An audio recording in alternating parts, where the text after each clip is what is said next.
สบายดีพี่น้องมื้อนี้ลุงทุกรอทงกะ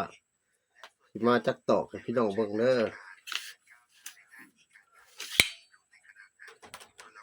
จักตอกกระทงนี่ทำผู้ใดบ่ทันมีก็มาซื้อเอามีจำหน่ายอยู่เฮือนลุงทุกรอทงราคาบ่แพงพี่น้องจักง่ายจักไวเห็นงาม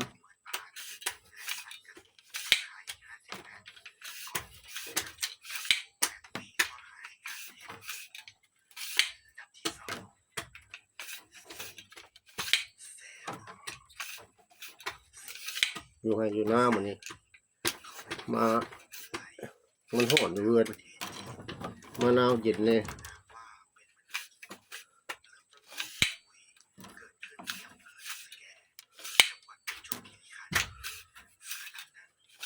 จัก2-3 มื้อก็พอแล้วพี่น้องตอกนะ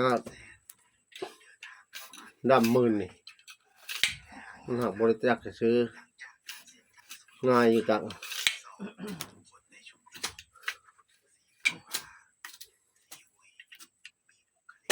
เวลามันสิเบิดเลยมันตาตอก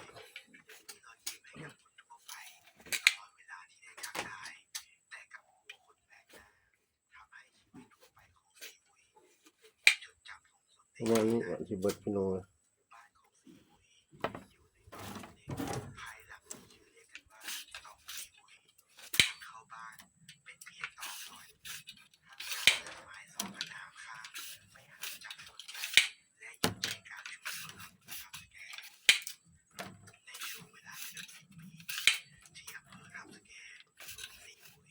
ว่าอยู่หน้าเข่ากับที่พ่อเกี่ยวเลยจักตอกไว้เพื่อกะเกียมจนนั้นก็เกี่ยวเข่าแล้ว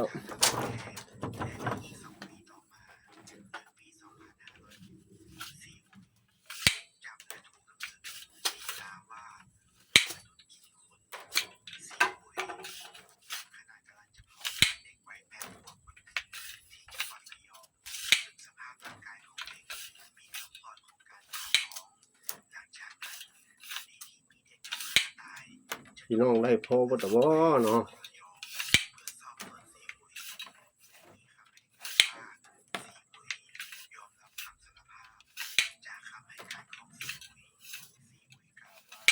ผู้ได้แล้วเนาะเพราะว่ามันใกล้จะใกล้เกี่ยวแล้วไปกันได้วันที่เราคอยก็จะมาถึงแล้วพี่น้องอ่อนพอดี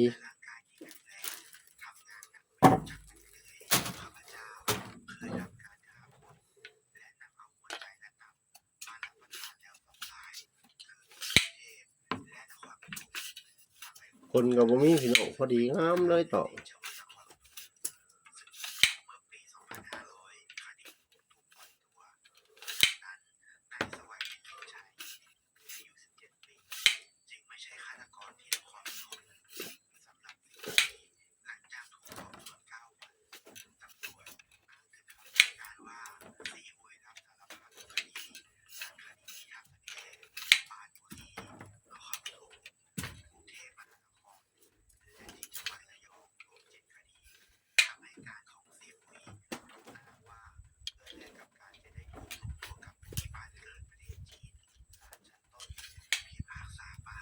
มาดูท่าเชียวเช่นนึง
ไว้พี่น้องไว้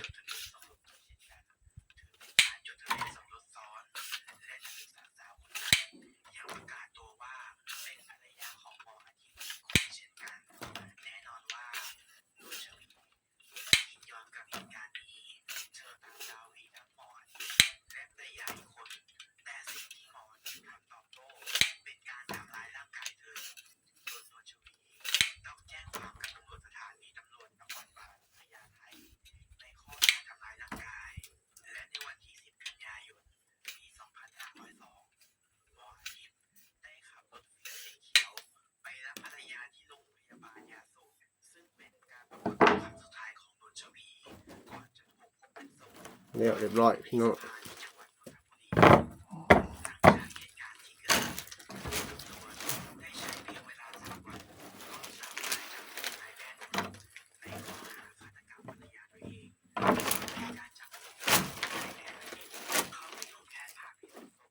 พาอีกคนเด้อพี่น้องเด้อบรรยากาศอยู่ตรงไหนตรงหน้าพี่น้องเอ้ยปลาเขาเห็นบ่พี่น้อง